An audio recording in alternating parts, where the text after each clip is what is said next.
So I think it's already time to start.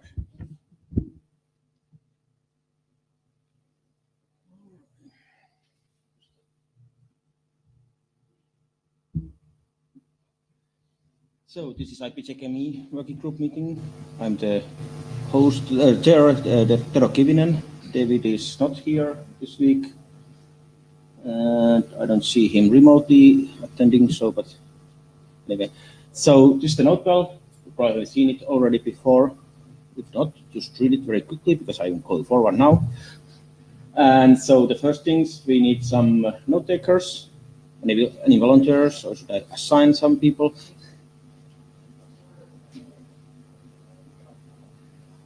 I was thinking about using a Etherpad for that, so it actually have good thing to have multiple people who can actually write in their markings. Would you be willing to do some note taking?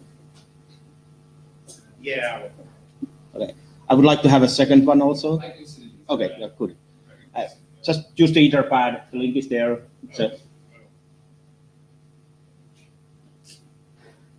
Or you can go to the, if you go to the data tracker agenda, there's a link to the Etherpad. Yeah. All right, then chapter scribe. Most likely just, typing in if there's a question. Okay, so you can follow. I have it also here in that screen, but I mean, I might not be noticing. Good. All right. So blue sheets are already going around. Then we have the first things is the agenda. Do we have any modifications on or things that people would add to agenda or remove or change the order? I know that Daniel is going to be in other meeting for first half an hour or 40 minutes or something like so. So we have to take slow if it's early parts, because otherwise we might run into his presentations while he is not here yet. But anyway, so we have actually very not that much stuff to do here and quite a lot of time, so shouldn't be having any problems with times. So any modifications to agenda or anything like that?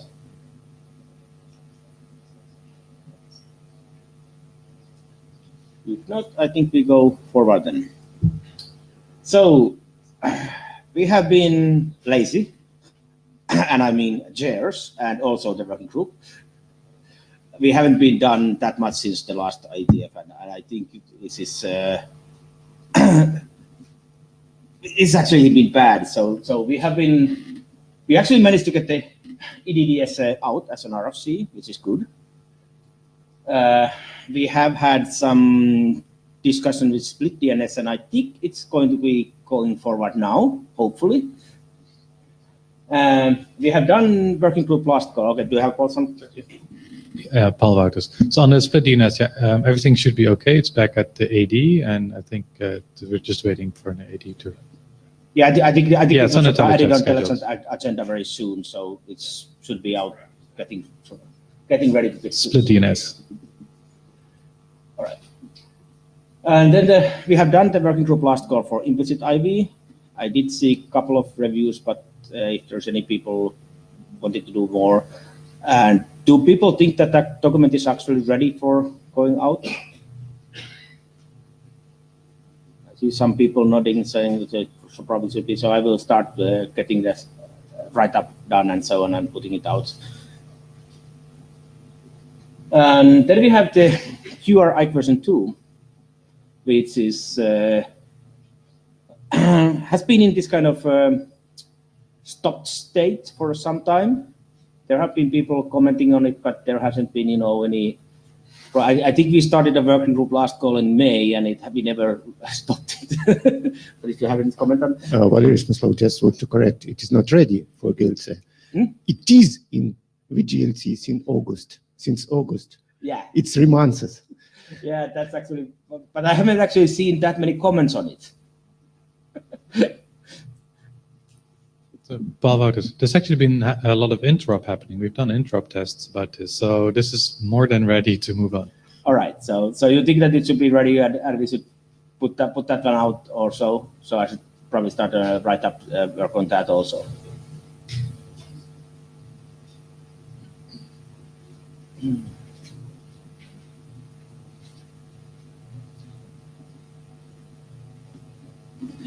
All right, so then we have the IPv6, IPv4 codes that was accepted as a working group document a few weeks ago. And the reason for it was accepted because the authors actually contacted me and say, okay, I would like to get this one done. So if other people have documents that they want to get, worked on, they should start working on them and contact the chairs and ask, okay, should we start, is your document ready for adoption call, or should we do something? I mean, I'm not going to be going on hunting people and say, okay, is your draft now, is your individual draft now ready? Should we take it as a working group draft? If you think it is ready, come to us and say that, okay, this is ready, should we start? And then I will check it out, and then we make an adoption call or so on. So if you have other documents that we want to put forward, please do that. I think for example, the auxiliary stuff might be soon ready or something like that. Yeah, Paul Wouters. Yeah, there's also the labeled IPSEC one that I need to push back to the working group. So it's my fault that I'm behind on that. That's why I was not saying it's only the chairs. All right, so that's the working group status for the drafts that we have as a working group drafts now. Okay, then we have a couple of work items, and we have completely new stuff that is not really something that we don't have that in our charter. It's more or less clarification stuff, the PS key authentication by both voters. Then we have some implementation issues coming from Gallery. I think that was actually very good to have some implementation outs and noticing what's problematic with the current specification, and perhaps we need to start working on this document on that or do something else. And then we have a couple of documents about one document about the compression mode for ESP, and then the IQ 2 notifications for IPv6 and IPv4. Those last two ones, I think, is still in more like there's some discussion about how to do it. The first two one are more like this kind of should be just more like for information and think about what to do next. All right, so the next is Paul.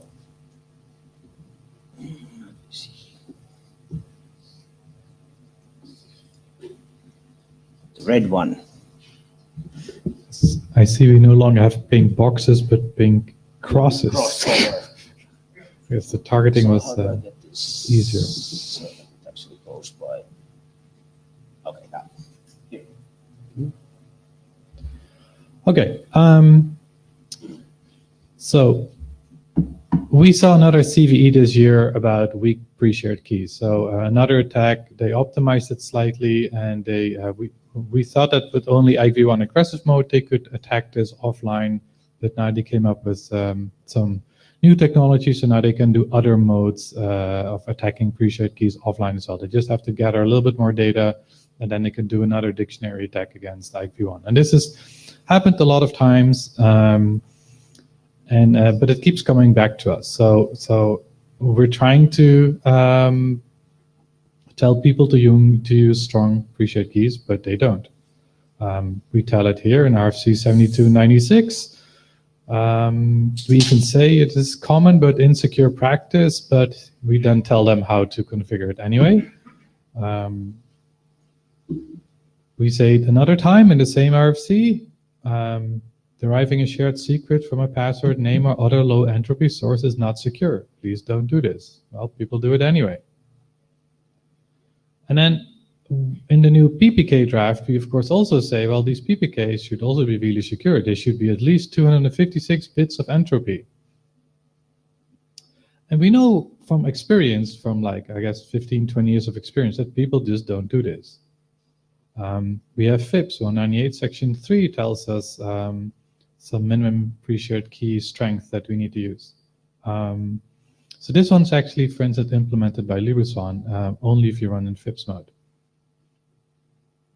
Ironically, because the library crashed when this happened, because the underlying crypto library actually properly implemented this and not LibreSwan itself. But we fixed that. And then there's another FIPS publication I quoted in here because after reading this, I actually didn't really fully understand what we should do here. So it's a little, but again, it's guidance to people on how to use strong pre-shared keys. But users are not implementers, so it's nice that implementers read RFCs and the implementers, but they don't force users to have strong pre-shared keys. So why do people still use pre-shared keys? The biggest reason, I think, is that when you have a site-to-site VPN, there's two organizations involved and you do not have a shared trust. So you cannot use certificates because who will be the root CA that has the ultimate key? So people fall back to using pre-shared keys. And the same for instance, on certain operating systems, you cannot just install a certificate because traditionally certificates go into the system store, not the user store. And then you cannot install a certificate without administrative privileges. So people use pre-shared keys because they don't require that level of access on the machine. And so I think this is like over the last 15 years, if I look at how has IPSEC been attacked, we've actually more or less the protocol has withstood any attacks except the weak pre-shared keys. The sloth attack came close, but we had some randomness in the SPY that prevented that attack. But this is basically our biggest problem for the last 15 years, and I don't see it improving. So my question is, should we do something? And this sort of originated about, I think 2 years ago. I did something in our implementation, LibreSwan. I put some checks in on minimum length and minimum strength of the entropy. And I immediately had 3 other developers tell me to pull it out because I shouldn't be making these judgment calls, and it's up to the users if they want to use weak pre-shared keys. I couldn't even determine it properly, like, you know, my sort of really simplistic way of judging entropy didn't work if the user would use 1, 2, 3, 4, 5, 6, 7, 8, 9, because those are all different characters, so really strong entropy. And so what should we do? So I would like to write in a document with the working group that sort of gives more guidance that maybe could be implemented by implementation, so that the implementations start enforcing a minimum strength on pre-shared keys. If you think this is a bad idea, then I would be interested in how otherwise we can reduce the use of weak pre-shared keys. And if you want to be bold, I would also be interested to hear who wants to abolish the pre-shared key method completely, because we have other alternatives that are workable, and in theory, we don't actually have to ever use this.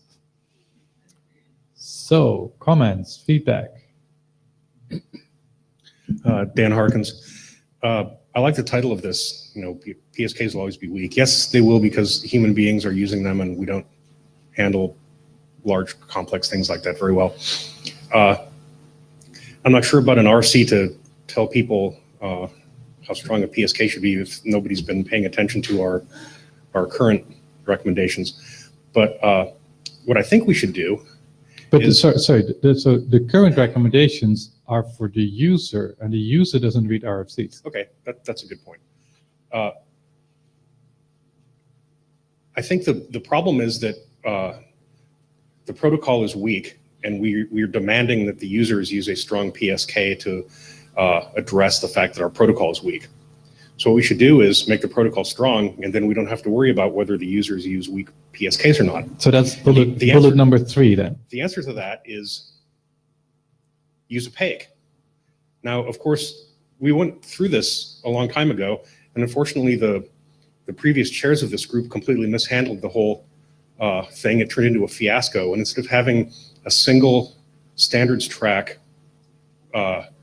authentication mode for IKE v2, we have 3 informational ones and some stupid guideline framework thing that nobody implemented any of that stuff. Right. So what we should do is, if you want to write another RFC, we should write an RFC that does opaque, and we can deprecate all of the other 3 opaque things in the guide and the framework guideline thing, and just have a secure way of using PSKs. Then we don't have to worry. We take the human element out of that. Right. Hi, Joavnir. So you say we should obsolete the PSK method because we have something better, and what is that? And we don't have the PAKE yet, or Well, we do Well, have a few other We ones, have a right? few informational PEGs. Right. If we want to do something, I mean, it's very easy in practice to generate a secure PSK. Just take 16 bytes off of dev random and then convert them to hex so it's typable. And people don't want to do that because it's inconvenient, and I don't see how we can never get past that. They're giving us individual data share. So I think actually the PSKs are never ever meant to be for human readable or writable. They are meant for the machine-to-machine authentication, which means that they should be always, 32 characters long or something like that, very long. And I think you should put in the implementation to say, okay, if you don't have to count the entropy, you just have to put a minimum length on that. And that will actually give you enough hint for people. If you require 32 characters of hex string, Test. that's not a hex. That will be the pre-shared That key. is in the hex string. so when people notice that, okay, what is test in hex, they notice it's easier to just take a proper random number and convert it to the hex. 05, 06. Yeah, okay, but that's still it's still if people are writing that down, we can't do that. If they are using zero length passwords in their fake, that's still going to be weak.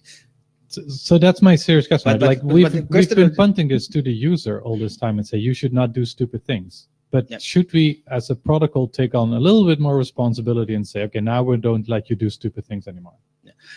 But go back to that. So if it's a password, meaning human readable, human rememberable stuff, then we should be using the secret password methods, and we have already those. So you should just perhaps you should implement those, and then you can say that if anybody wants to use PSK, it must be this long and it must be having this kind of randomness in it. And if you try something else, it says, oh, sorry, this looks like a password, go and use this method. And by the way, we also have an EAP, which allows you to do all kind of weird things. So we do have AEP, but the problem with AEP is that you also need an authentication provider, and there's a whole bunch of setups. So if you have two organizations that want to do a site-to-site VPN, you don't have a shared AEP infrastructure to do that. Stanislas Michelev, Krita Pro. Dan Hawkins was faster than me, and I just wanted to support his position that, in fact, if we allow users to use any keys that are chosen by them, and we always have the problem of selecting human readable something, then yes, we have only one type of mechanism for this, is PEGs. And if someone in this room is not aware of, in CFRG, just 2 days ago, there was a startup process of selecting 1 or 0 or maybe 1+ PEGs that will be recommended. And I believe that the only way to deal with this problem, if we don't want to force users not to use any selected PSKs, then the only way is to use PEG there. So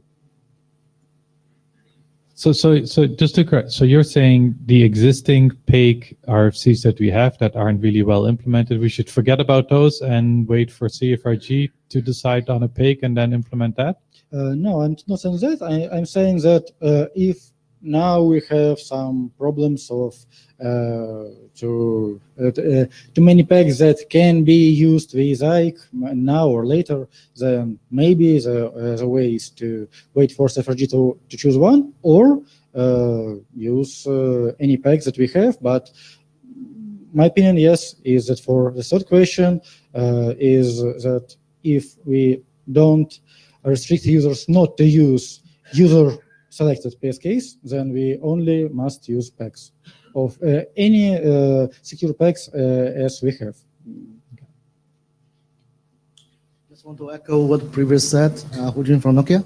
I think we should not obsolete the PSK. I mean, it's there. It's easy to understand. Everybody. Sorry, can you speak a little bit closer into the mic? Oh, sorry. So I think the first comment I have is that we should not obsolete the PSK method. It's used everywhere. Everybody knows how to use it. So it's not going away. We cannot just remove it from the protocol. And if with that, and so that we have to make the protocol stronger, then the only obvious option is PEG.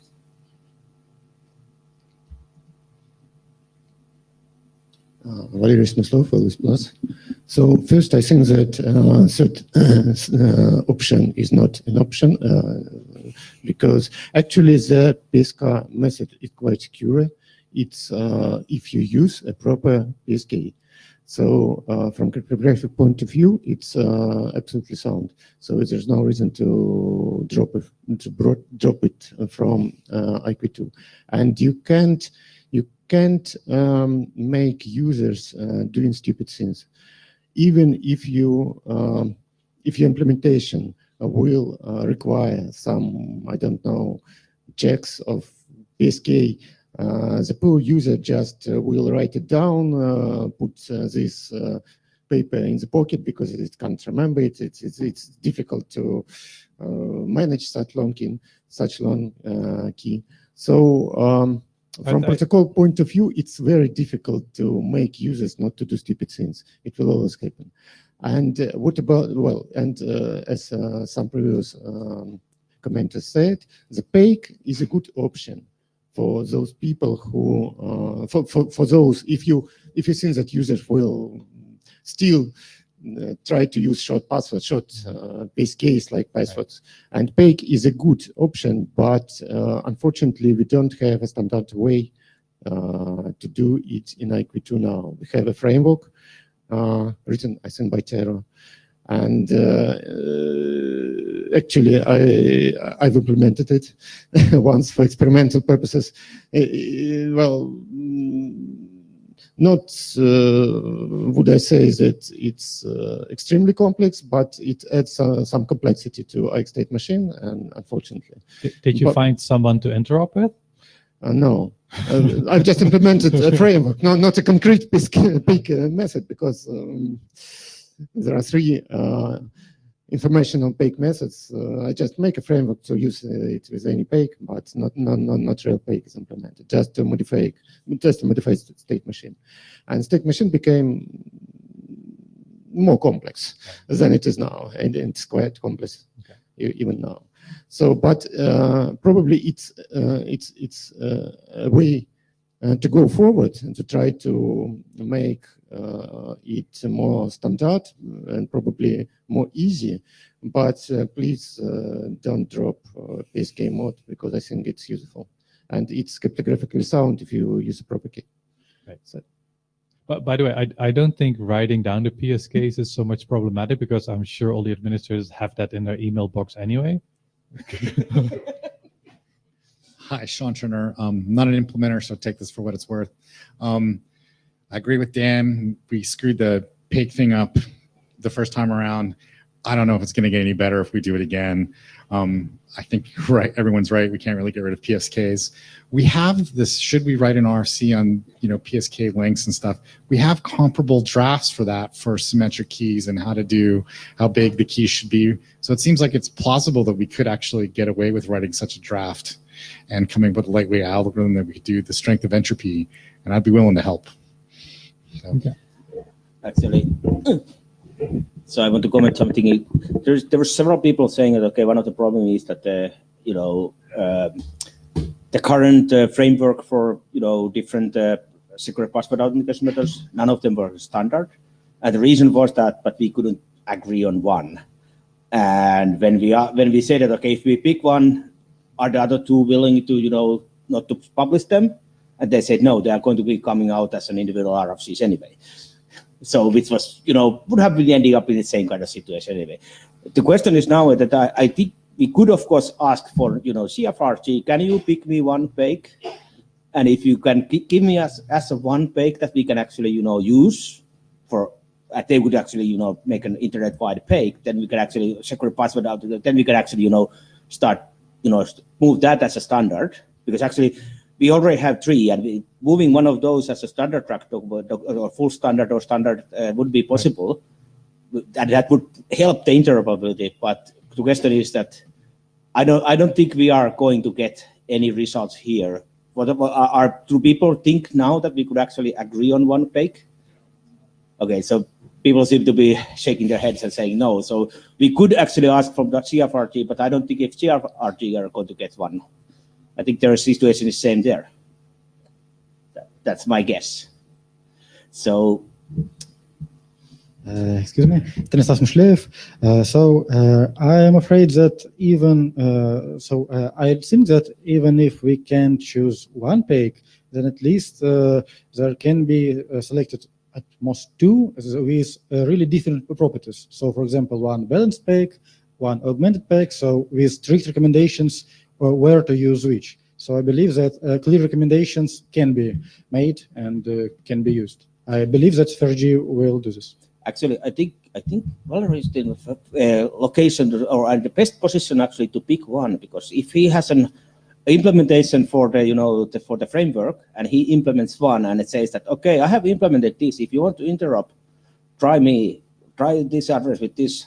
Then probably the next one who is implementing it probably going to pick exactly the same. Then we have exactly one. So I hope you implement something and then we can get one secure password method that is going to be used, because not as a standard because it's still informational, but it's going to be the de facto standard because that's everybody implementing. Yes, so Schleif again. Yes, we had the same discussion on CipherG, and there was a lot of opinions that we should select either 0 or 1. Yes, I think this will be most convenient for everybody. But I'm just saying that at least I'm sure that there will be one clear recommendation for each set of protocols at least. Dan Harkins again. So getting back to what Stanislav just said, yeah, the CFRG might come out with one balanced, one augmented, but if we were to do a PAKE in for IETF2, I think it should be balanced because either side can be the initiator. If we did an augmented PAKE, we'd basically shoot ourselves in the foot. So the CFRG can standardize an augmented PAKE if they want, but I don't think it should be used here. Now, regarding, could we agree on one PAKE? I don't see why not. If I will volunteer to keep my mouth shut for the entire process if that will help. But I think, but I think it could. I think it could happen. I don't think we should, not even attempt it. All right, so let's take a hum. How many people would actually think that we should try to, pick one PAKE? And the other option is that and this is, should try doesn't mean that we actually succeed. But I mean, how many people think that we should even try? Who we? IPSECME? As actually what I see, yes, that's actually a good question. Because it is CFRG who will pick. If you get something from the CFRG, is the CFRG working on this to selecting one? It is. Okay, and do anybody has to know what the time frame is going to be? Stanislas Mishlev. So there was a discussion in CipherG, and the process just started on Monday. So Alexei Melnikov asked for questions which to ask for each PAK. And then the plan is that Crypto Panel will review all existing PAKs to select or to make some recommendations and try to select one. If I am not mistaken, we don't have an exact time frame now, but I hope that the process won't take years. So I believe that we can be more or less quick here. So we had a lot of discussions on PAKs. So I think that all of us understand what is good and what is bad in each PAKs. And also a lot of PAKs in CipherG have a lot things in common. So I believe we can select one. Right. So if CFRG is going to be picking one anyway, then I think we might be actually coming back to this question, because this is also probably also going to require some kind of chartering change. So it's we can't do it now completely, but I think that's something we probably could come back when they are a little bit further on in the process. Valery Smyslov, and their opinion is that they would pick 0 or more. Yeah, if they end up in 0, then we are in the same position we are now. And even if they pick one, they could pick an augmented one. So if we have a requirement that we would like them to suggest a balanced PAKE for us, then that information should probably be given to CFRG. But actually, in this is actually coming back to this comment I was giving out earlier.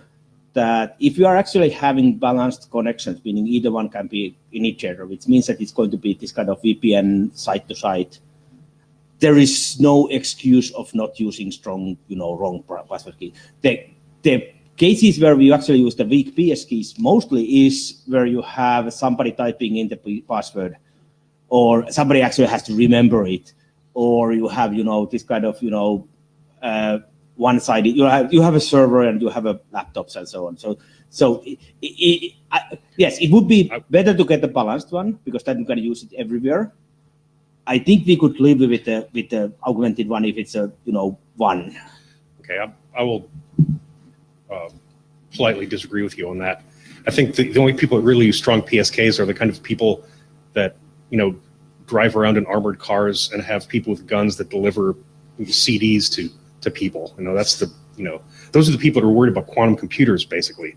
So everybody else that types this stuff into a router is not doing 256 bits of entropy. Yeah. This actually also gives a good question. Should we actually in the PPK require more strict, length restrictions? Say that, for example, that it must be always at least this long, and put it in our. We can do that in the PSK very easy because people are using it already. But for PPK with the quantum stuff, because the whole reason there is to be secure against those, so we better have it be long enough that you can actually brute force it.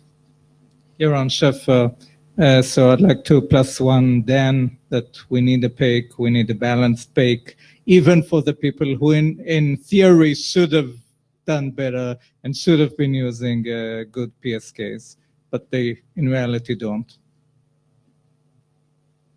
And this is input that we should bring more formally into CFRG.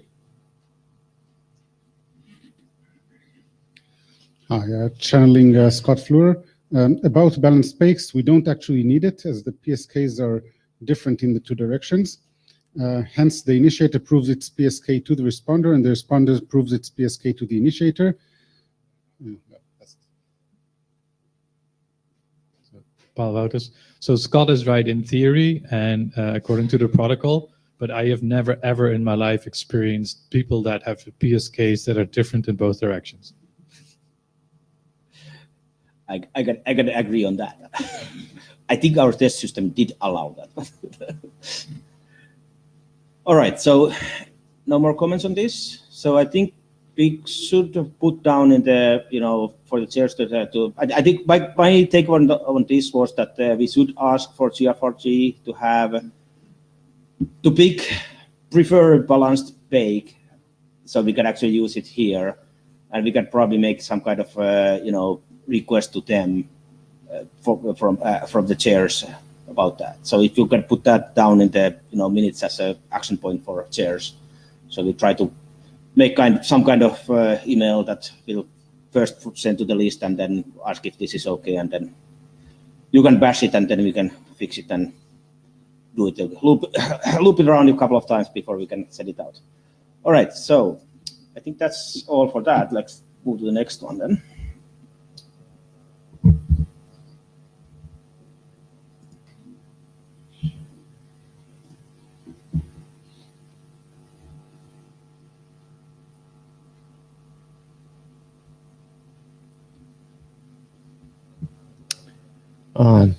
Hello, once more, Valery Smyslov.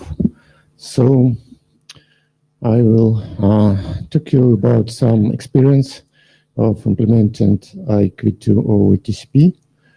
So TCP encapsulation was defined in RFC 8229. It was more than a year ago. That was published, and the idea is quite simple. Just use another transport, and so it modifies IKE behavior in some ways. For example, original initiator is responsible for restoring TCP connection if it is broken, and there are some special behavior with MOBIKE, with net keep alive, with IKE fragmentation. So anyway, the RFC is not long and seem to be quite simple, but as usual, devil is in details. So having implemented it, we got some experience, and we think that some things are either omitted from RFC or not clarified quite well, and some of them are just for optimization and probably some optimal behavior of the protocol, and a few things are really important for reliability or interoperability. So, well, I will mark those which are less important and just for only for optimization in blue, and the real important things in red. So first, retransmissions. So IQ2 defines a retransmission policy that exchange initiator is always responsible for retransmitting packets in case it didn't get response in time. So TCP is a reliable protocol, so you don't need to retransmit actually, because TCP takes care of it. And if you retransmit, it in some rare situation, it can even get worse for some congested networks. TCP will try to send all the transmitted messages that is just not needed, so it will make congestion even worse. Well, it's probably extreme for taking into account the type messages are quite small, but still. So there are some situations when you need to retransmit. In case, for example, when TCP is broken and then restored, each party must retransmit all outstanding requests, because there's no guarantee that previous request reached the other party before the TCP connection is broken. So there are some changes. Well, using cookie and puzzles. Cookie allows responder to verify initiator's IP address without creating any state. It is defined in IQ2 Core IFC, IQ2 RFC.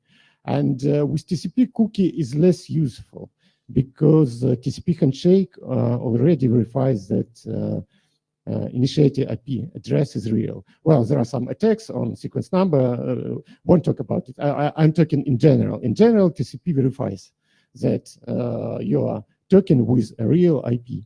Well, there are some TCP extensions that also allows to TCP responded to become stateless TCP cookies, I mean.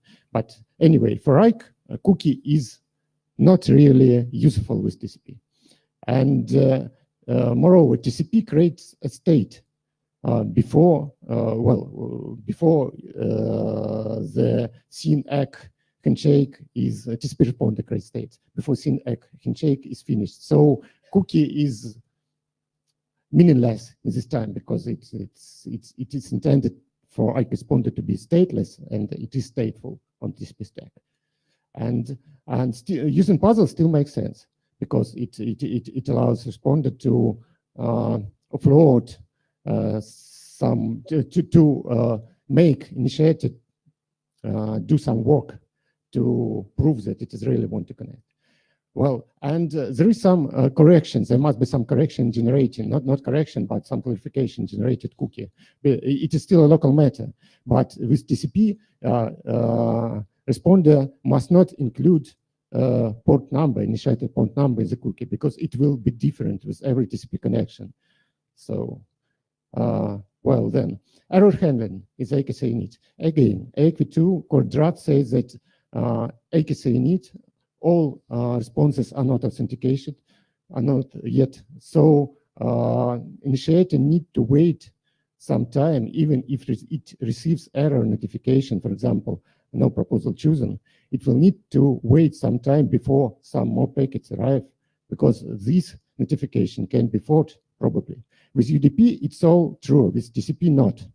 Well, if you receive error notification with TCP, it means that either it is a response from a real responder, or the TCP connection is hijacked. If it is hijacked, you will never receive a response from genuine responder. So there is no way, there's no need to wait. You can just immediately act on the error notification. So it's just an optimization. Of course, you can wait if you want, just to bother the user. Well, interaction with MOBIKE. Again, RFC 8229 have sections that describe how MOBIKE should handle with TCP connection, and it says that first you must try, if IP address is changed, you first must try UDP transport and then switch back to TCP if no response is received. But a few clarifications should be added. First, clarification, you must recalculate net detection, source IP, net detection, destination identification, because ports will be different in any case with UDP and TCP. And the message ID of TCP-based exchange must remain the same. So it's important for interoperability.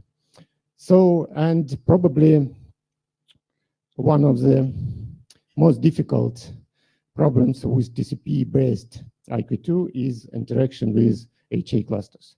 So there is an RFC 6311, sorry, that defines a way how cluster and client need to communicate in case and cluster failover.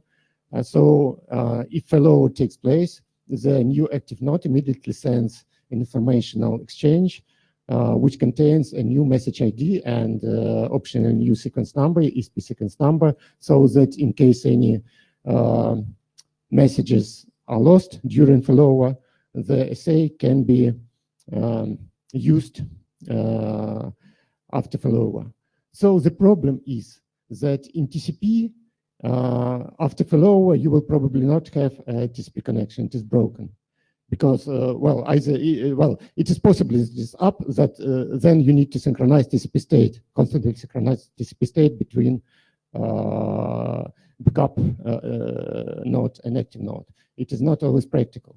So if you synchronize only IX state, TCP connection will be broken after failover. And at this case, in this situation, the new active node cannot send anything because it is not an original initiator. It needs to wait until TCP connection is restored. But the client is not aware the connection is broken. So if there is nothing to send, it's just waits and sits and backs. So we have some kind of clutch, deadlock. So I don't know what to advise in this situation. Probably a client need to periodically send KPIs package just in case every, I don't know, 5 seconds or 10 seconds. So that if there's no traffic, of course, if there's no traffic from client to server, so the connection is restored. So that it get known that connection is broken and TCP connection is restored at failover. Or the other option is to make cluster wait, don't immediately send, don't immediately initiate information exchange and wait for, I don't know, unpredictable amount of time before client wakes up and restores the connection. So I don't have immediate opinion what to do. Well, and a few words about TCP proxies. So I've got some responses on my list that some people initially implemented TCP encapsulation using proxies that and unmodified IKE implementations. So I think that having thought about it, I think that it is generally possible, but there are a few things that I don't know how to implement with proxy, and things that in general, not in general, but in this case, proxy won't work. So it can be just for playgrounds and not for implementation that you want to ship. So, for example, if connection is broken, TCP, and if originally initiated is a modified IKE behind TCP proxy, and TCP connection is broken, this initiator is not known about it, so it won't restore it in timely fashion. It will restore it only if it sends some, it has some new data to send. And so if original responder is a modified IKE behind TCP proxy, so responder will try to send packet if there is no connection, TCP connection, if connection is broken. Of course, all the situation happen if connection is broken. So if everything is up, everything will work. So, but sometimes it happens. So question, comment. Some probably there are some more issues with TCP installations that I didn't yet come across. Probably somebody else come across. And my main question, isn't it time for 8229 bis or not yet?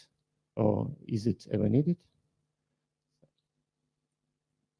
Tommy Polly, Apple. Thank you for going over the analysis of this and doing the testing on it. Just for also everyone in the working group, we've started doing some interop on this to do the testing between our deployments, so that's good. Just regarding the last question, I agree that there are things to improve upon. I would probably prefer to wait a little bit, maybe for more of like these, if we have other issues or we want more deployment experience to put in there. I think none of these, I believe, are like critical enough to require something show-stopping on it. But that's just my opinion. Could we jump back some slides, just kind of go give individual responses to some of the issues? Maybe just start at the beginning. Yeah. So I'm not sure exactly why you mark this one as red here. So It's one is orange. okay, Yellow. right, or even as a kind of like a high level issue. Not So part of the reason why our implementations do retransmit is there may be this proxy scenario. There may be an endpoint that's not directly attached to the TCP connection. And I think in the case of retransmits, the fact that we are often tunneling TCP connections in ESP over this is far more of a concern than the IKE retransmissions, because the IKE packets themselves are not going to be really contributing all that much to the congestion, which is why the document has a whole bunch of considerations for why congestion inside congestion is potentially problematic. It's certainly at high reordering or high loss rates. That's why this is a fallback. So I see this one as a thing to mention, but I think I disagree with the assumption there. Next one. Actually, want to go. Paul, do you have also questions, comments for most of those? Okay, so. All right, so because I was thinking about if other people have other comments on the same slide, it would be actually better to take them at the same time. So, but if he doesn't, then go for Okay. So on this next one, I think that's good to bring up. I don't think we really considered cookie and puzzle totally. With the cookie calculation, including the port number, because it's often going to be different, isn't that also the case for UDP behind NATs? I mean, the reason that we switch over to 4500 is that we can be behind a NAT, and your port number is going to look different. It's probably, but still it can be the same with TCP. It will always be different. But I guess shouldn't the cookie calculation always not include the initial Okay. port number? It's not unique. Actually, to it's a local matter. So it's probably, I will probably mistaken painted it in red because cookie calculation is a local matter, and an example given an RFC doesn't include port, but some implementation may include it because it's a local matter. So we should just make an advice that port must not be included. Actually, for NATs, it's usually not a problem because I mean the NATs map the port number always to the same. So from the responders to servers point of view, the source port is always going to be this random number. It's not the same that was in the sender's end, but because this cookie is calculated by the server and it verifies that it comes back from the same client, from the same source port. So. Okay, and so you're assuming essentially that this is quick enough. Yeah. The cookie, because the cookie challenge happens back to back. Yeah, that it's not I mean, quick. the NAT is supposed to keep your mappings up for that Um, long. For TCP, you are not probably going to get the same port. Right. Okay. Yoav just pointed out that I think the cookie calculation suggestion in the RFC does not include any ports. Yeah, But it's a local matter, so it's just.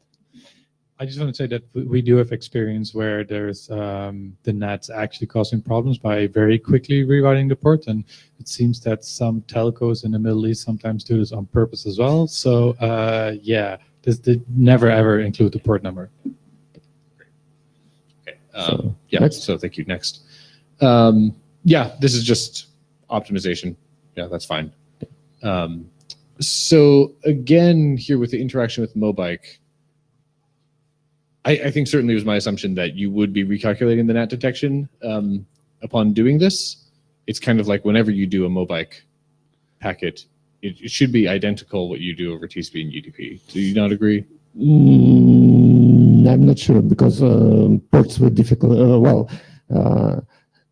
Anyway, port will be difficult, and NAT detection includes port. So if you send over TCP unmodified packet, then NAT will erroneous be detected, even if it is no NAT. I don't know whether it is good or bad, but so that NAT detection to work correct, you must recalculate. So when we are switching IP addresses in MOBIKE, you always must send the packet exactly as the same. You never ever can modify it. You can't recalculate the NAT detection IPs because that will break the system. The problem is that you don't know if your original UDP packet ended at the other end. It might have. The response might have get lost. And then if you retransmit it in TCP with a different content, he doesn't know what to do. Sure. So that's why you never ever modify it. But on the other hand, MOBIKE says that if anything goes wrong when you are switching the addresses, if you switch the address, if you are sending for the same thing in a MOBIKE, if you are doing update address, IP address, if the IP address you are trying to use, you can't use it, you move the next one, you still send the original saying, oh, I'm moving this address, but actually using different address. Then when you finish that, you immediately do new update IP address to the final address. So you first, if you're using address A first, notice it doesn't work, switch to B, send an update IP address for B, notice that doesn't work either. You switch to C, still using that I'm claiming to be using B, and when that C works, then you redo the update IP addresses again for C now, and with the unmodified, then you actually do. And you should do the same with the NAT detection IP. So if you notice that, oh, the information I used calculating NAT detection IP changed while I was sending the packet out, I should do, update IP address again to verify that we are in sync in both ends. Well, you describe a multi-home scenario, and in case your local address is changed, there is only one address that you can send from at any point of time. You can't try different addresses. Your address is changed. You don't have previous one. David Skenazy, Google. I'm confused. In my understanding, and please do correct me if I'm wrong, the purpose of NAT detection is to know if we're sending over ESP or if we enable UDP encapsulation. If we're encapsulating over TCP, there is no benefit whatsoever in NAT detection. We can just take the results of it and throw them on the floor, right? So that's true. That's, well, okay, we first try UDP with MOBIKE, always. So in this case, where NAT detection must be present and currently, well, it should be present. Must be present by RFC, by the way. Well, for TCP, of course, we're not more tolerable, so it's not important whether, it's not so important whether you erroneously detect that there is not when there is, yes. But, okay, probably you can mark it in blue. To simplify this, we could maybe, if and when we change the document, you could say, if you're using TCP encapsulation, you must ignore any NAT detection you receive. Probably, yes, okay. All right. What was there one more slide? Okay. Or right. Yeah, I think this is a good one to note, and I'm not sure what the cleanest way to handle that is. Sure. Yeah. So I think this is one of the areas where I think will be good to have new text. I don't think it's a like a blocker or critical thing, but we should definitely roll it into updates. Okay. Yeah. And then proxies. We had mainly been using them on the original responder side. or putting the proxy for the server. As I've described before, I think that's important to have still be possible to work. Okay, that's it. Paul Wouters. So I agree that it's a little too soon yet to do a BIS document. I think these are valuable lessons, and some of them are not fatal yet. And I think we would like to have a little bit more experience, maybe Linux support before we go to a BIS document, because we might actually encounter new problems that we haven't thought about yet. So, Mark McFadden, I'm also going to do a +1 on it's not ready to do a BIS document. But I actually think the results that you've documented here are really excellent. And listening to the experience that Apple's had, I think is really helpful. And so what I'd suggest, instead of having a BIS, trying to do the BIS work at this point, is to take your document and adopt it as a working group item, and then move it forward as an implementation experience informational track document out of this working group. I think that would be really helpful. And later on, when the working group comes to actually do something about 8229, then use that as a foundation for making the changes. Okay, question to our chairs. So Yavnir, well, I also think it's too soon for a BIS document, but rather than write that out as a right now as an informational RFC, we could have a working document that lasts for years. I mean, there's no rush to publish it, and eventually it might become 8229 BIS, but it can start with just a documentation of the implementation experience, and then it might mature either way, one way or the other. That was very close what I was actually going to propose as a chair. I was thinking about we had in IETF 2, we had this clarification document, which was, then finally published as an RFC, and then we rolled it into the IETF 2. And but I don't know if it actually was very useful to actually publish it as an, this kind of RFC. It could have been also, just been out as a, informational or just a draft to say, okay, this is a draft where we collect all the problems we have with TCP, encapsulation, and when we think we are ready, meaning we are not going to get any more of those, then we would start working on the TCP encapsulation BIS document, and then we would roll all of these information from the draft to this new RFC. And that's of course actually something we don't have a TCP encapsulation BIS in our charter, so that will be requiring chartering change anyway. But that's something that we have time to do, because I understand that this would be at least out for year or something like that. And if we feel that it's actually important to publish this clarification document as an RFC, we can do. But so what's people's opinions on this? Do you think this would be the good option to go forward? So let's make a very basic hum. Who thinks think that we should work on this document even in this working group, even if it's not actually in our current charter? So if you think so, I'm making a hum, and the first question is, do you think we should work on this? Do you think we hum now if you think so? Okay, is there anybody here who want to hum for not to work on here? I'm not hearing any hums on the not working on this. So I think we are going to be working on that. So the question is now, do we actually want to publish this as a document or not, as an RFC? For draft, I think yes. And I have to talk with my ADs anyway, if we can actually, work on this, even if we are, I think we can actually take it in as a, this kind of item, because it's still a minor clarification that this kind of, things that we are supposed to be doing. We are not changing anything or adding new stuff. We are just clarifying the old stuff. So I think but okay. Do you think that actually, okay, let's ask if we, okay, do you think that if we get this clarification document and finished, should it be published as an RFC or not? Or should we just enroll it into the BIS document? So anybody who thinks that we should publish the clarification document, come now. Okay, so you think it's too early to ask them? Okay, that's actually something, I was actually thinking about asking that first, but all right, so Because people didn't on time, I think that's too early.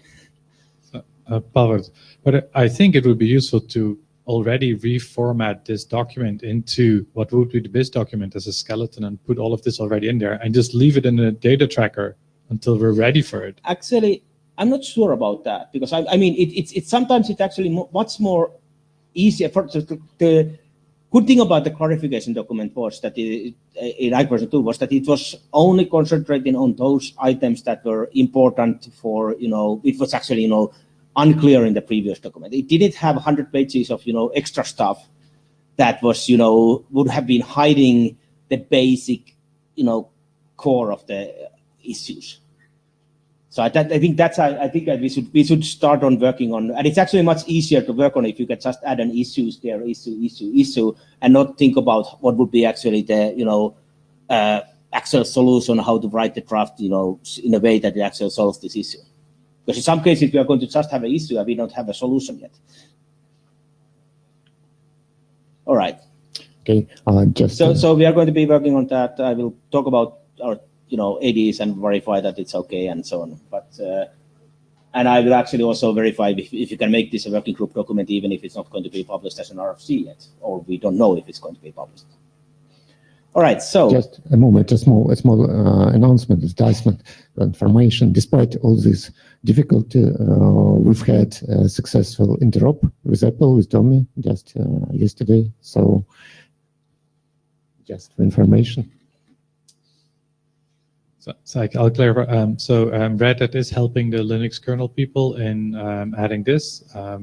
There was about half a year ago an original patch submitted. They thought it was too intrusive into the TCP stack. So that's now being worked on at Red Hat to make it less intrusive. So we do hope to have this in the Linux kernel soon. All right, I think I saw Daniel come in.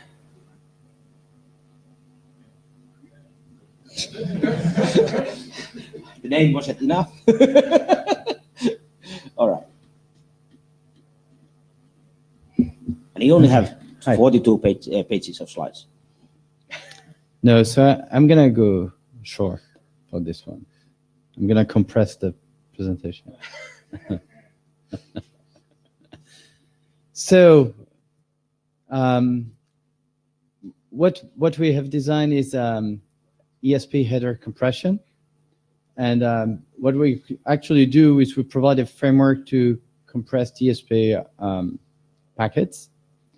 So the motivation is mostly to increase the lifetime of battery-powered device, and while reducing the payload, the size of the payload, we want also to interconnect those devices with the IP world. Most of the compression is taking advantage of the IC agreement, or I mean the establishment and a security association. So we have already agree on a given number of parameters, and so that's mostly how the compression are based. And we do not change we do not have signaling within the ESP packet, for example. So this is the architecture. So this is the current ESP. So you are not in the mic if you are talking. Oh, yeah. and also they can see you. So, why? Remote people can see you. So ESP is not so much a spec, but the reason we put different layers is to differentiate the different steps of the process of an ESP packet. So the compressions, if you compress the inner packet, you have to compress it before encrypting it, and most likely before ESP fields are being applied. If you want to compress the ESP fields, it's better to compress those before they have been encrypted. And if you want to compress some of the ESP fields after the encryption, such as the SPI, for example, that's what we call the post-ESP phase. So all the fields are compressed the description of the compressions is provided with what we call rules, EHC rules. And so we defined a number of rules. And then how the compression occurs is a coordination of all these rules. And it's what we call the EHC strategy. So the EHC strategy is mostly saying, or if we are in this situation, I'm going to compress this field, this field, this field, which means if I am in this situation, I'm going to apply this rule, and this rule. So that is mostly. In some cases, you don't have all the information already in the security association, so you need to provide some extra parameters, and those parameters are provided into what we call the context. So, well, this is mostly what I said. The rules, the context, oh, yeah, the context and the strategy. So this is really how the rules are described, but it's never, well, the rules are mostly here to provide a formal description of the strategy. So they are never agreed. Well, the action of in the previous slide, so the rules, you have a name, you have a field, you may have different fields because you may have one rules that enables the compression of different fields altogether. So you have a field, you have an action associated to the field, and some parameters. So that's basically how we describe the rule.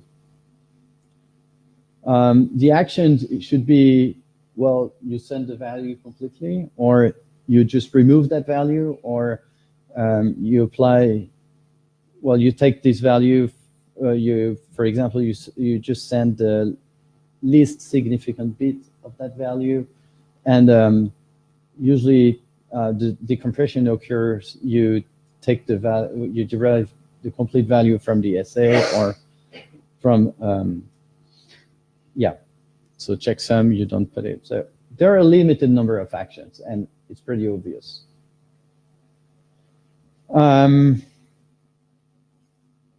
Yeah, so we compress the inner IPv6 header, the ESP fields. There is no one-to-one mapping rules between the rules and the fields. Well, one rule may compress multiple fields.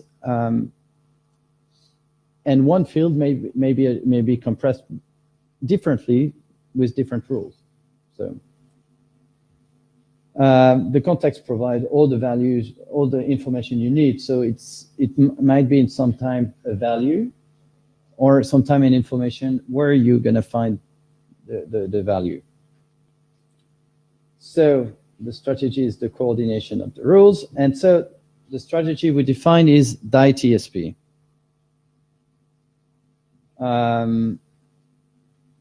So the purpose of DIE-TSP is to coordinate a set of rules, so selecting and coordinating those rules. How we do that?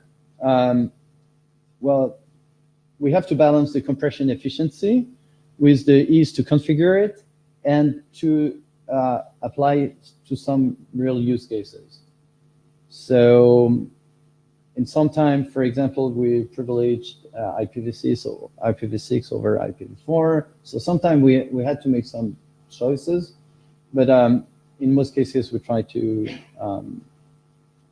make that compression useful and not to create too much burden. For example, ease of configurations, when we could derive fields of the inner packet from the outer packets, that's the rule we provided. So which means that we avoid to agree on each field of the inner packet. Yeah, most of the elements are provided from the SA. So that's what we apply. So basically it looks like the strategy is defined, is standardized, needs to be standardized because we only agree on one strategy. And basically it says, if the IP version is 4, then apply this type of rules. If the IP version is 6, apply this set of rules. If it's UDP, apply this set of rules, and so on. So the strategy in itself defines which rules are going to be applied and how it's going to be handled. The number of parameters, because that's what could be scary. How many parameters do we agree to achieve that compression? Well, these are the parameters to achieve any kind of compression, which means that it's 1, 2, 3, 4, 5, 6, 7, 8 different parameters. All of them have default value. So if you don't agree with those, we still perform the compression, and in any type of connection does not need all these parameters to be agreed. So this is the ITSP, I think. Oh yeah, so that's an example. So if you have a single UDP session VPN, so that's mostly a case for IoT, you could so you can compress the sequence number, the SPI, and remove the padding. So you could achieve 61 bytes overhead. And I think it's not even, oh no, I'm not sure I'm including the user implicit IV or not, I'm not sure, but still. If you use that for a traditional VPN, I think it's IPv6 and IPv6, so I don't know how traditional it is, but you still have a 32-bit per packet compression, so still a significant gain. And yeah, so we had an implementation on Kentucky, and we run that over, so I think it's a M3 device. So the funny thing is that, so we had different type of compressions. So we have no compression at all, so it's in red. So we measure the number of bytes you can send, and the corresponding energy. So the reason you have a stair is because usually what matters is the number of radio frame you're sending. And if you're sending a radio frame with 1 byte or a radio frame that is full, I'm not saying the number because I'm going to get it wrong, it's the same cost. So basically what needs to be optimized is the number of radio frames. So this is why you have some stairs. And the funny thing is that because you can compress the inner packets, it's you can send more data by using a ITSP than not encrypting the data. And actually, with the so the full ITSP is a little bit well, it only applies in very specific cases. But if you have a reasonable compression, the cost is very close to clear text, the cost associated to the clear text. One of the reasons is that the energy consumption is highly related to the number of bytes of frames you're sending rather than the computation. So now how to negotiate all these parameters? So we define an extension, an IV2 extension. And the idea is to, so we use a notify payload. And well, basically the strategy is to say, the initiator says, this is the range of value I'm accepting. The other ones, so accepting, and there are some default values. So unless if you specify nothing, it means you're ready to accept any kind of value, but you can't provide some specific sets of value you're ready to accept on specific fields. The receiver is going to select the value is willing among what is what you announce being accepting, and if it responded by specifying nothing, it's a default value that is being considered. Well, it looks complex, but it's I think it's pretty obvious. So these are the different values we say. Well, so the reason is that we wanted to optimize the number of bytes for the IoT use case. So in a lot of cases, you will have to specify which are the parameters you would like to choose. So this is the exchange, and well, should work. So we had an implementation on Kentucky. We published those results 1 year ago. There is an ongoing implementation on Riot, and well, we discussed during NetDev during the Montreal meeting, and some of the people were interested when it's going to be a standard to implement it in the Linux kernel. So. Valery Smyslov, Linux Plus. So I think that idea to compress to have a header compression is very excited, and well, I like it. But what strikes me is the complexity of the number of parameters and the complexity of negotiation. So for a poor user or poor implementer, I think it will be not easy to select all this, to configure all these parameters, so that probably, well, so my question, is it possible to simplify, or probably just not to, I understand, not to take into consideration all possible cases, just to focus on a few most common or most effective cases, and simplify all these number of parameters, because when I look at your RFC, it's I think it's about 50 pages long. No. Oh, 40. Maybe you have a lot of examples. I think it's I don't 20. know. So it's half of the length of IP2. Yeah. So it's true. The thing is that we took a lot of time defining the rules, but it's more. I think the code should be lighter than the descriptions, because the implementation is straightforward, and the rules is just to define formally what we do and to structure the things. But if you have a better way, it's a better. I don't think it's very much complex, even though it might look at that. And then for the, I understand your comment on simplifying the negotiation. Yes, it should be my second comment about simplifying the negotiation. So that's yeah. Anything that's a goal we would like to achieve.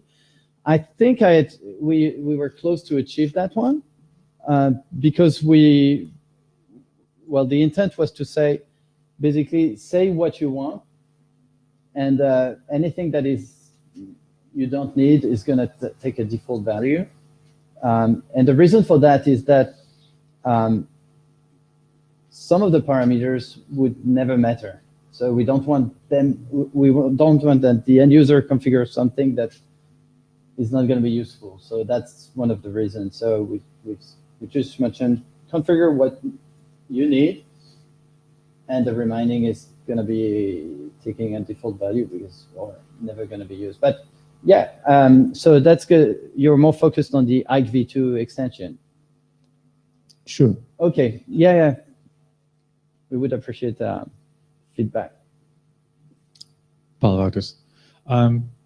So even though you keep saying that this is really simple and straightforward, I read both the drafts and your presentation, and I listened to it, and I don't understand anything. So I think it's really complicated. Now I am a little bit biased. I was hoping to kill IPComp, and now you come here with something that is like much more complicated than IPComp was in bells and whistles and features and things. And I'm not sure if it's really justifiable to say, well, there's a few battery-powered devices that could benefit from having a few bytes shaved off here and there. And especially then if you start talking about this has to be simple to configure for the end user. Well, the end user is just going to say, oh, look, I can now, instead of once per 5 minutes, I can now do my temperature measurement once per minute. I can get 5 times more value out of my device. And then we've got all of this complexity, and I don't think that would be really worth it in the end for the protocol. Like, people already say that IPsec and IKE are really complicated, and I think this just adds so much more complication. I would rather have us work on removing IPComp than to add this. Anyway, we are running out of time. We have one more presentation, so be short. So how does this compare to RFC 5856, robust header compression for IPsec? Oh yeah, so yeah, so the thing is, the main difference between ROC and this thing is that you have no inbound signaling. So here we just define rules, which means you don't have the agreement of the rules within the data path. You don't have these learning phases. So because ROC, well, the idea of ROC is basically you have a learning phase. So the first packet is not compressed, and you have all this. So you're saying this is static and the ROC is more dynamic. Yeah, exactly. And ROC has never been deployed. Yeah. David Skenazy, Google. To answer Paul's points, in terms of the complexity, so yeah, this is a lot simpler than the ROC one, where the goal is, or maybe we need to clarify the draft. Maybe it doesn't look simple, but conceptually during IQ you say, hey, we're always going to use this address as UDP port, and then you always use them conceptually. And then the second one about like battery powered devices aren't just a light switch. Like my phone's a battery powered device, my watch is a battery powered device. They're all performance sensitive. If we can really improve the throughput on this and the battery life, I think that's really important for users. So that I think there is a viable use case for this. All right, so we will take that to the list. Anyway, I think I need quite more reviews on this document before we actually start adopting as a working group document. And how many actually have read this document? Oh, quite a lot of people, but no reviews, no comments. Everybody so clearly understand what it is and didn't see any reason to comment. Okay, send those comments also to the list. All right, the next presentation is. So, so I'm presenting on behalf of Mohammed. So that's the IPv6, IPv4 coexistence. I got the switch.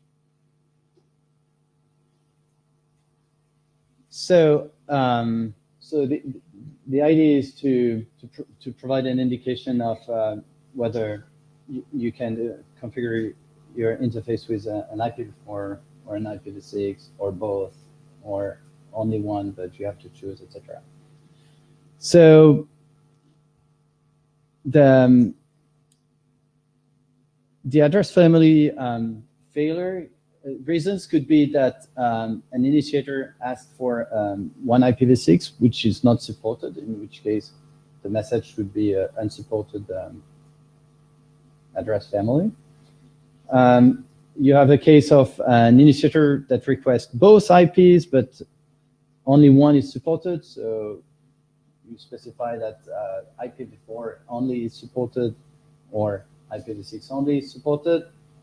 And you have the case where an IPv4 and an IPv6 is supported, but so either one can be provided, but you have to choose one.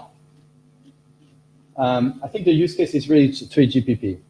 So that's my understanding is that it is how it is negotiated with the radio access network, and so they want to bring that to wireless. So Valery Smyslov, and is the first notification really needed? I think the second and third covers the first case as well. So if initiator asks for IPv4, but not IPv4, IPv6, you return IPv6 only supported. And if it asks for IPv6, not for IPv4, you return IPv4 only supported. That's the first notification seems to be unnecessary. So what you're saying is that if the initiator asks for both. For both, you've already covered. Yeah, that's right. I mean the first case. If it asks for one, but the wrong one, why don't you reply with the second or third notification and they cover all the cases I think? Maybe there support are none. Maybe it's not supporting any of those. So, Tarokivian, I think actually, yes, there is too many notifications here. I think we can actually, I think we already have the unsupported address families, or I think we had that in currently already there, which means that if it can't give you anything, you should fail. Okay, now the question is, if it supports both, if it sends both, why don't you just return one? Return configurable parameters for, if you ask for IPv4 and IPv6 and only return IPv4 addresses, you know that it doesn't support IPv6 because it didn't give you anything. Yeah. And the same thing with the next one. The last one is the different one because there we you asked both IPv4 and IPv6, and you could get either one of them, but not in the same essay, or not in this, at the same time. So the single AF supported is or required is actually, we have the same thing with the traffic selectors. We have a single address required or something like that. So I think that's actually so we could probably remove it to 2 or something like that. But actually we're all right. That's Ranziclity, aren't these essentially 3GPP error codes? Yes. Yeah. So that they like their error codes is like. I mean, there's all these elaborate requirements around them, so it's like, well, if you do this, but then you do that, and then this other flag is set, and the bits 3 to 7 or 1, then you need to return this error.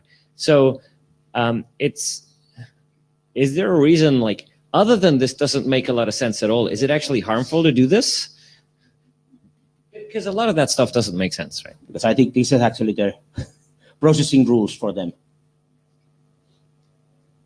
I mean, I see. And do these processing rules actually match what the 3GPP specs say? I think so. Maybe. I mean, all the comments are for Med. I mean, I'm just presenting, so. Okay. Do we have still one more slide, I think?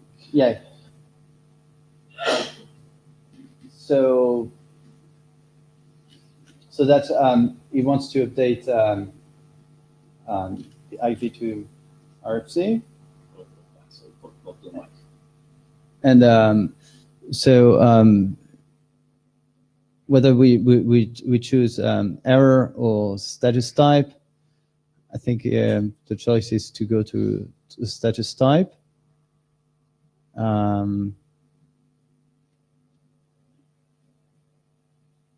So that's what do we somehow, well, the idea is he has 2 options.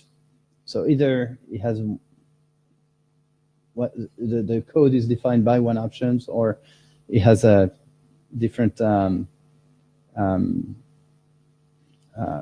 per notify payload. I think he's looking for assignment of for new status type.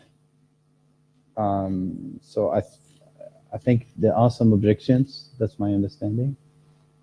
And I think there are also some I also think the message is that we should reduce the number of status type. So that's the 2.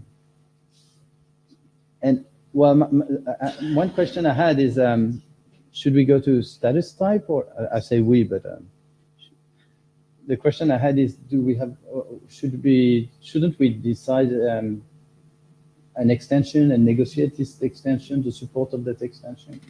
No, I don't think so. But anyway, so we are running out of time now, and I think I would actually like we already adopted this draft as a working group document. There was already comments on that saying that okay, this could be simplified, and now I actually want people to go and read it again and send the proposal to the mailing list, and so we're gonna get this working. They wanted to get it out soon. Because I mean, one of the problem is that okay, they are going to be shipping stuff anyway, and they're actually copying our stuff in their standards anyway. So if we are not ready they will put some numbers there anyway. So that's why I would rather them to put our numbers and our meaning of them than to invent their own. One more comment and then. All right. Okay, so anything else? That's for that. I think we are going to be getting one comment on something else, and then we are going to be finishing. Okay, Joavnir, I'm also chair of I2NSF. The next meeting in this room is going to be I2NSF, and the first thing we're going to, well, after the hackathon report, is about the configuring IPsec gateways with SDN controllers. And if anybody has been to an I2NSF meeting, you probably remember case 2 that was controversial, and we're going to try to discuss this out of existence, discuss the problem out of existence at the start of I2NSF. So I encourage everybody to come in. To whet your appetite, we're going to use the terms FIPS and cryptographic boundary in the discussion. All right, we are done. If you haven't signed the blue sheets, they are still here.